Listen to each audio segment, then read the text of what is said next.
Do you think Will Johnson could slip? Is he a stud? I like to reference Will Johnson as perhaps being the, we'll see on this one, by the way, Randall, because I don't know if teams are this dumb about this now, but I think that Will Johnson is the Jaxson Smith-Njigba of this draft. And what I mean by that is in Jaxson Smith-Njigba, he has a really, really good sophomore campaign, lights it up, has the Utah game where he has like 300 yards receiving alone, and then comes back the next year, plays 2 games, and then has the hamstring injury, and he's out all season. Will Johnson had the leg injury as well. He just played through it all this year rather than sit. You might make the argument that Will Johnson would have been better suited to just sit, rest it up, get it right, and then just go to the draft like Jaxson did. We'll see on that.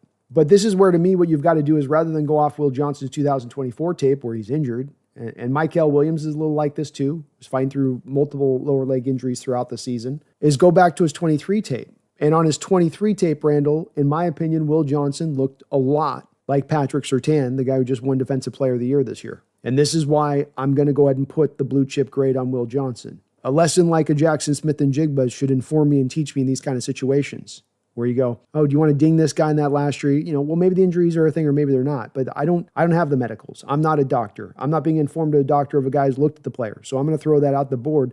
I'm going to just go back to the tape. And if I understand that he's probably going to be able to get back over this injury hump and get back to what he was in 23, then that's a guy that's a number 1 corner. That's a blue chip rated player.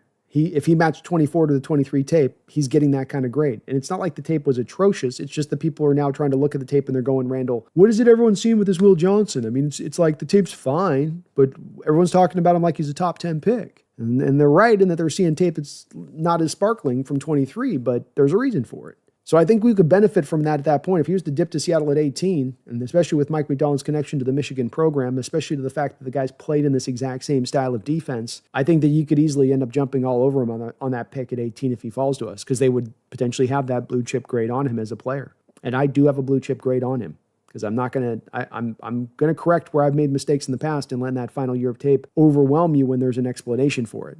Always a difference, as I say, on this, Randall, of an excuse and an exclamation. To me, fighting through injury and you still being a tough warrior out there on the field and still tough and fighting it out versus just shutting it down and sitting out, that shouldn't be knocked against you at that point. That shouldn't be considered a deficiency of your game. If anything, it should be considered a positive. But he's a stud for that reason, Randall.